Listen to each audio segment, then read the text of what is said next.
PKS belum menentukan arah politik dan menunggu keputusan Badan Pekerja Majelis Syuro. Walau begitu, sudah ada penolakan dari Gelora yang sudah ada di koalisi Prabowo Gibran sejak pencalonan. Partai Keadilan Sejahtera masih belum memutuskan apakah menjadi koalisi atau oposisi dalam jajaran pemerintahan mendatang. Keputusan untuk berada di dalam atau di luar pemerintahan diserahkan kepada Badan Pekerja Majelis Syuro yang beranggotakan pimpinan-pimpinan pusat PKS. Di kita ada mekanisme yang namanya musyawarah majelis syuro. Jadi semua keinginan baik dari kader, struktur, kemudian para pimpinan itu nanti kita diskusikan. Istilah bahasa Jawanya itu kita nggak gerasa gerusu. Jadi memang kita kelihatan lambat, tetapi ini insya Allah yang terbaik buat PKS. Sementara itu, Ketua Umum PKS menyatakan komunikasi tak jadi halangan. PKS sudah melakukan komunikasi dengan Prabowo dan Gerindra. Komunikasi yang baik pun sudah terjadi sejak PKS mengusung Prabowo dalam kontestasi politik Pilpres 2014 dan 2019. PKS juga menghormati keputusan Nasdem dan PKB untuk bergabung. Belum, namanya juga ini baru aja diputuskan juga kan. Ya, masing-masing partai memiliki independensi masing-masing ya, tidak terkooptasi satu sama lain. Oleh karena itu ya kita juga menghormati pilihan Pak Muhaimin seperti itu atau pilihan Partai Nasdem seperti apa. Kami pun ya kan independen untuk menentukan sikap-sikap kami.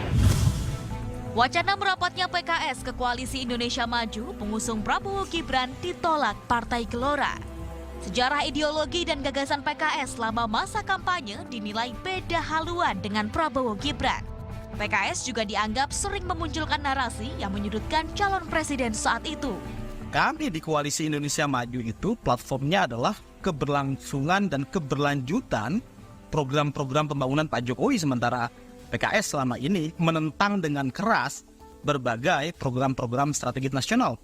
Ada IKN, kemudian ide yang datang dari pribadi Pak Prabowo yang hendak menyiapkan sumber daya manusia yang unggul untuk bisa berkompetisi di dalam pergaulan internasional hari ini dengan memberikan makan siang gratis itu ditentang keras oleh PKS.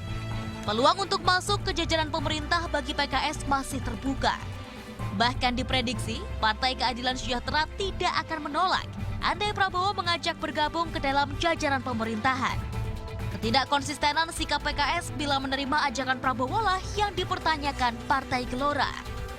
Bagaimana bisa ada satu entitas politik yang belum kering bibirnya berbusa mengucapkan ada tuduhan, bahkan pasca pengadilan MK menyatakan seluruh dalil tidak dapat dibuktikan, itu masih terus mengatakan bahwa ada tuduhan kecurangan dalam pemilu. Bagaimana bisa entitas politik seperti ini masuk ke dalam koalisi yang dia tuduh telah bermain curang?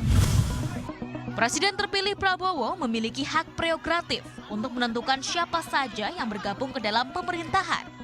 Hanya saja, Partai Gelora meminta PKS untuk mempertimbangkan lebih mendalam sebelum memutuskan untuk bergabung.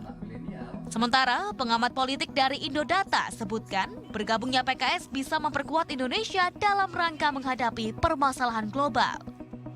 Saya kira Partai Gelora harus belajar pada Partai Golkar dan Partai Nasdem yang kemudian dulunya satu partai dengan Partai Gerindra, lalu kemudian mereka berpisah menjadi partai-partai lain yang berbeda, namun mereka bisa bersatu untuk kepentingan bangsa dan membangun negara ini menjadi lebih baik. Sampai saat ini, PKS dan PDI Perjuangan menjadi partai yang belum menentukan sikap untuk bergabung ke jajaran pemerintahan yang akan datang. Tim Liputan melaporkan untuk NET.